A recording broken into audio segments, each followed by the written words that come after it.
جو زور زور سے یہ کہتا ہوا آ رہا تھا، ابشروا یا امت محمد فقد اتاکم اللہ بالنصر، اے امت محمد تمہیں بشارت ہو، تمہارا رب تمہاری مدد کے لیے آ گیا۔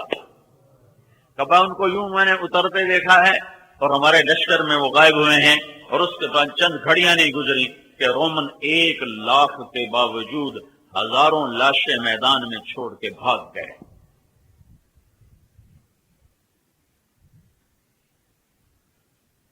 اچھا مسلمان 22 گھنٹے اخلاق والا کون سی حکومت بنے گی؟ طاقت سے نہیں، طاقت سے تو ہم نماز نہیں پڑھا سکتے، بے وضو نماز۔ مجھے مدینہ میں ایک نوجوان ملا، میرے سامنے بیٹھ کے ہچکیاں مار کے رونے لگا کہ میں 10 برس سے مدینہ میں بغیر وضو کے نماز پڑھتا رہا۔ مسجد نبوی میں جہاں لوگ لاکھوں روپے خرچ کر کے نماز پڑھنے جاتے ہیں، کہ میں بے وضو یہاں نماز پڑھتا رہا ہوں، کہ میں نماز سعودی حکومت کی پڑھتا تھا، اللہ کی نہیں پڑھتا تھا۔ میں نے تمہاری کیسٹ سنی تو میں نے توبہ کی ہے، تو میں اس وقت سے تمہاری تلاش میں تھا کہ یہ بندہ مجھے کہیں سے ملے، تو میں اس سے پوچھوں میری بخشش ہو سکتی ہے کہ 10 برس میں نے مدینے میں بغیر وضو کے نماز پڑھی۔ انبیاء علیہ السلام ایک محنت لے کر آتے ہیں، وہ محنت کیا ہے؟ وہ محنت کیا ہے؟ وہ اللہ نے خود بتا دی ہے، قل قل، اے میرے نبی کہو، قل کہو۔